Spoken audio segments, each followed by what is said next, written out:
네, 박근혜 대통령 탄핵 심판 사건의 5번째 공개 변론을 열고 있는 헌법재판소. 비선 실세 최순실 씨에 대한 증인 신문을 오전에 이어서 오후에도 계속한다고 합니다.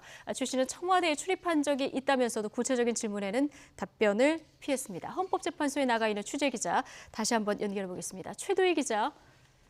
네, 헌법재판소에 나와 있습니다. 네, 최순실 씨 처음으로 지금 대심판정에 증인으로 나온 건데요. 지금 법정에서 봤을 때 태도는 어땠습니까? 네, 최순실 씨에 대한 증인 신문은 오전에 1시간 20분 동안 진행됐습니다.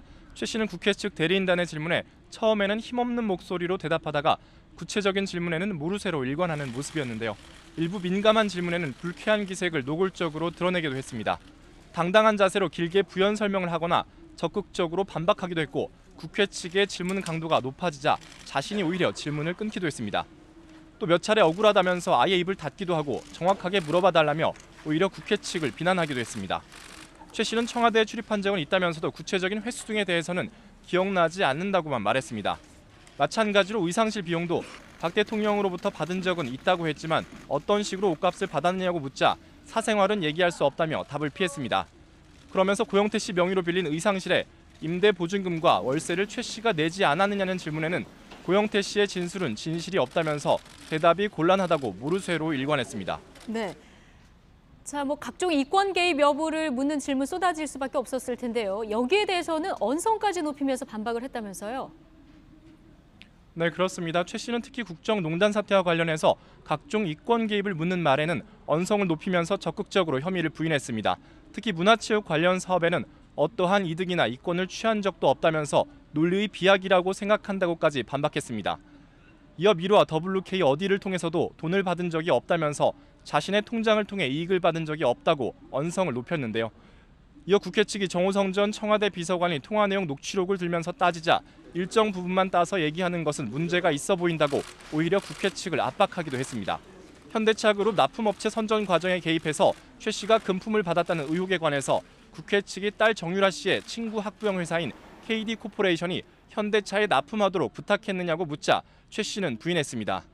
다만 KD코퍼레이션 사장 부인으로부터 샤넬백 등을 선물로 받은 적이 있느냐는 질문에는 명절 선물 차원이라고만 짧게 답했습니다. 이어 정호성 전 비서관으로부터 장차관 인사자료를 받은 적이 있느냐는 질문에는 받은 적이 없다면서 압수된 컴퓨터가 어디서 나왔는지도 인정하지 못하겠다면서 증거 능력을 부인하는 취지로 답변했습니다. 반면 정호성 전 비서관과 이메일 계정을 공유하면서 박 대통령의 연설문은 미리 받아봤다고 시인했습니다. 네. 자, 최순실 씨, 지난번 본인 재판에서도 그랬는데요. 검찰과 특검 수사에 대해서 불만이 있다. 이걸 작심한 듯 오늘 헌재에서도 쏟아냈군요. 네, 맞습니다. 최 씨는 검찰과 특검이 너무 강압적이고 압박적이라 거의 죽을 지경이라고 말했습니다.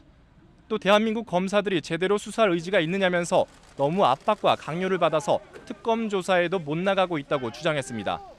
이어 자신이 독일에서 오자마자 검찰이 정신없이 신문에서 검찰 신문조서를 제대로 된 것이라 인정하지 않는다면서 검찰의 신문조사가 적법하지 않다고까지 주장했습니다.